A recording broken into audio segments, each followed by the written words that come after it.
Hi everyone, this is Veronica. आज हम बात करेंगे सुप्रीम कोर्ट ने एक ऑनलाइन आरटीआई पोर्टल लॉन्च किया है। इसके बारे में भी डिटेल में देखेंगे कि इसको क्यों लॉन्च किया गया है, पहले किस फॉर्म में एग्जिस्ट करता था। उसके लिए आप लास्ट तक बने रहिए। यहाँ पे आप मेरे बारे में जान सकते हैं। This is my Telegram channel, जहाँ पे आप किसी भी तरह की क्वेरी के लिए मुझसे जुड़ सकते हैं, because I feel together we can make a huge difference. Now look at this print media news that Supreme Court ने ऑनलाइन पोर्टल आरटीआई एप्लीकेशंस के लिए लॉन्च किया है। चीफ जस्टिस ऑफ इंडिया कौन है फिलहाल? DY चंद्रचूड़। और उन्होंने लॉयर्स को कहा कि देखो, इस पोर्टल में कोई भी टेक्निकल ग्लिचेस ना आए। अगर आपको लगता है कि आ रहे हैं, आप उसके लिए सजेशंस दे सकते हैं कि हम पोर्टल को किस तरह से बेहतर बना सकते हैं। तो सुप्रीम कोर्ट में ये ऑनलाइन पोर्टल जो है वो लॉन्च किया है, जो जनरल सिटीजन, जो आम नागरिक हैं, उनकी हेल्प करेगा कि वो किसी भी तरह की एप्लीकेशन, कोई फाइल जो है आरटीआई से रिलेटेड, आरटीआई एक्ट के अंदर जो आती है, उन मैटर्स में कोर्ट के जो मैटर्स हैं उसको फाइल कर सकते हैं, एक्सेस भी कर सकते हैं। तो दो ऑप्शंस आपको यहाँ पे, दो चीज़ें मिल रही हैं। आप कोई एप्लीकेशन फाइल भी कर सकते हैं आरटीआई एक्ट के अंदर जो आती है, एक्सेस भी कर सकते हैं एप्लीकेशंस को, और बहुत जल्दी यूज़ में ये पोर्टल जो है वो आ जाएगा।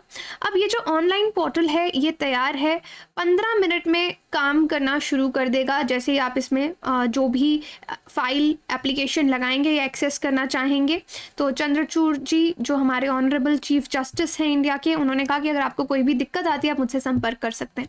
तो यहाँ पे हम इस ऑनलाइन आरटीआई पोर्टल के बारे में जानते हैं। इसको इनिशिएट किया गया है ताकि लोग ईजिली इंफॉर्मेशन एक्सेस कर सकें, लेकिन ध्यान रखिए किस तरह की इंफॉर्मेशन, जो सुप्रीम कोर्ट से रिलेटेड है। तो ये आरटीआई पोर्टल सिर्फ सुप्रीम कोर्ट के कामों के लिए है, उससे रिलेटेड कोई भी इंफॉर्मेशन आप एक्सेस कर सकते हैं। सो जितनी भी आरटीआई एप्लीकेशन इससे पहले सुप्रीम कोर्ट से रिलेटेड किसी को चाहिए रहती थी, कोई कुछ भी फाइल करना होता था तो वाया पोस्ट, तो पोस्ट से ही होती थी। लेकिन अब आपके लिए, आपकी सुविधा के लिए, हमारी सुविधा के लिए ये ऑनलाइन पोर्टल जो है वो बना है। सो काफ़ी सारे आपके PILs, जिनको हम पब्लिक इंटरेस्ट लिटिगेशंस कहते हैं, वो पहले सुप्रीम कोर्ट में लगाए गए थे कि एक ऑनलाइन आरटीआई पोर्टल जो है कोर्ट के लिए वो होना चाहिए। तो इस तरह के PILs पहले भी लगाए गए थे। अब स्टूडेंट्स ने कहा कि इस कमेटी में, students said that through the committee, जो अब कमेटी इन्होंने बिठाई थी, उन्होंने ये मैकेनिज्म प्रोवाइड किया है कि हम पिटिशंस ऑनलाइन फाइल कर सकते हैं। और पहले इससे आरटीआई एप्लीकेशंस के लिए ये पोर्टल नहीं था। PILs फिर भी लोग फाइल करने लगे थे, लेकिन आरटीआई जो है वो फाइल नहीं कर पा रहे थे। तो अब ये जो ऑनलाइन पोर्टल है इसको स्ट्रीमलाइन किया गया है सुप्रीम कोर्ट के रिस्पॉन्सेस के हिसाब से, और ये सब यहाँ पे आप ऑनलाइन पोर्टल में आपको मिलेगा जो भी राइट टू इन्फॉर्मेशन एक्ट के एम्बेड के अंदर आता है।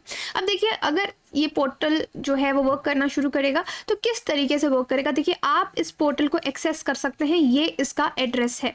तो ये अगर आप वेब में डालेंगे तो आपको ये पोर्टल आपके सामने खुल जाएगा।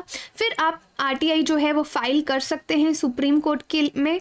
और जैसे आप नॉर्मल पहले कोई फाइल जो है, एप्लीकेशन फाइल करते थे किसी भी ऑनलाइन पोर्टल में, उसी तरीके से आप यहाँ पे आरटीआई जो है वो फाइल कर सकते हैं। अब ये जो वेब पोर्टल है इसको यूज़ कौन कर सकता है? सिर्फ और सिर्फ भारत के नागरिक, यानी इंडियन सिटीजन्स ही आरटीआई फाइल कर सकते हैं, अपील कर सकते हैं। तो जब आप फाइल करेंगे आपको एक छोटा सा पेमेंट जो है फीस का वो करना पड़ेगा, जिसके आपको चार्जेस लगेंगे। ये सब आपका राइट टू इन्फॉर्मेशन एक्ट के अंदर 2005 में ये जो एक्ट था उसके अंदर आता है।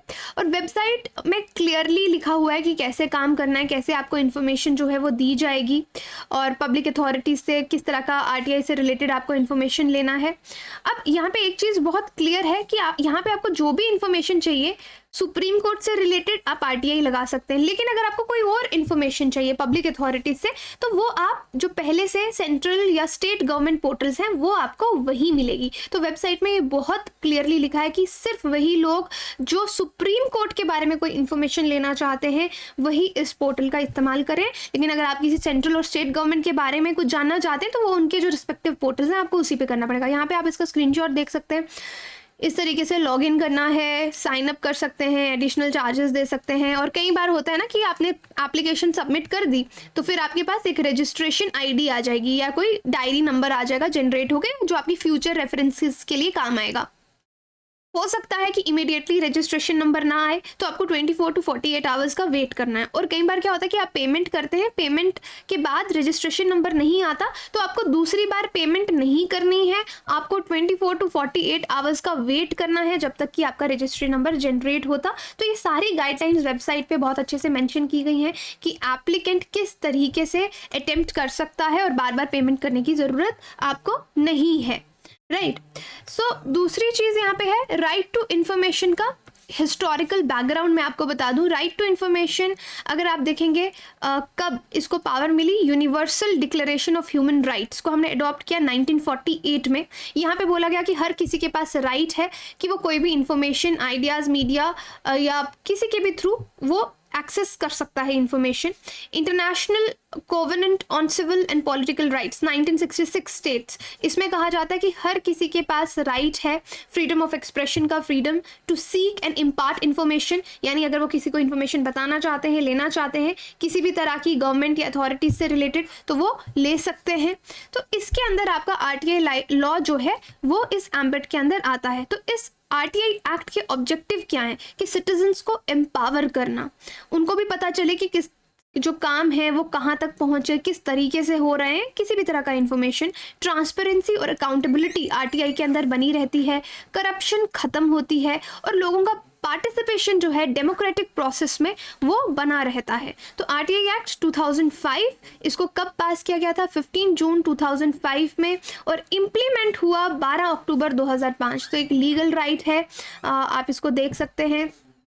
अब ये जो आरटीआई एक्ट 2005 है ये रिप्लेस करता है फ्रीडम ऑफ इंफॉर्मेशन एक्ट 2002 जो इससे पहले था, उसको ये रिप्लेस करता है। तो इसका इम्पोर्टेंस आप देख सकते हैं कि आम लोगों को बहुत ज़्यादा फ़ायदा होगा, क्योंकि आम लोगों के पास यहाँ पे पावर है गवर्नमेंट को क्वेश्चन करने के लिए कि आपकी स्कीम्स कहाँ तक पहुँची, आपने जो मैंडेट जब इलेक्शन से जो चीज़ें कही कि आप करेंगे वो कहाँ तक पहुँची है। फार्मर्स को इससे हेल्प मिलेगी, उनकी सॉइल से रिलेटेड प्रॉब्लम्स, पेस्ट प्रॉब्लम्स को लेकर बहुत सारे केसेस जो कोर्ट में पेंडिंग रहते हैं उनका स्टेटस आप जान के वो केस जल्दी सॉल्व हो सकते हैं। तो जितने भी वल्नरेबल सेक्शंस है सोसाइटी की, उनके पास एक बहुत अहम ये राइट आ जाता है चीज़ों के बारे में जानने का, जो इनको एम्पावर करता है। सो ये तो रिसेंटली मैंने इस पर वीडियो बनाया था कि जस्टिस DY चंद्रचूड़ ने ओथ लिया as 50th Chief Justice of India. 2 साल का इनको ऑलमोस्ट टेन्योर जो है वो रहेंगे। इनके फादर भी CGI रह चुके हैं इंडिया के। बाकी आप अपनी प्रिपरेशन हमारे साथ आसान कर सकते हैं। कमेंट सेक्शन में मुझे RTI के बारे में और भी इन्फॉर्मेशन जो आपके पास वैल्यू ऐड आप कमेंट्स में कर सकते हैं। इंडिया के बेस्ट एजुकेटर्स आपको इस प्लेटफॉर्म में पढ़ा रहे हैं। अब देखिए प्रीलिम्स में सिर्फ और सिर्फ 6 महीने बचे हैं। रफ्तार बैच और एक्सेलरेट बैच शुरू हो रहा है। I will also be taking your classes in accelerate batch. This will be purely in English. Final stages में अगर आप हैं प्रिपेयर करने के लिए, तो आप वीरो UPSC कोड लगा के मैक्सिमम डिस्काउंट ले सकते हैं। EMI पे भी कोर्सेज ले सकते हैं। इंटरव्यू के लिए फ्री गाइडेंस प्रोग्राम है अनअकैडमी का, आप उसमें पार्टिसिपेट कर सकते हैं। And I hope you are playing this and learning. ये एक सेक्शन है डाउट्स एंड सोल्यूशन सेक्शन, इसको भी ज़रूर चेक कीजिए। स्पेशल क्लासेस में बहुत जल्द, आज ही मैं करंट अफेयर के टेस्ट लूँगी, जून जुलाई स्पेशल, तो ज़रूर पार्टिसिपेट कीजिए। Thank you so much.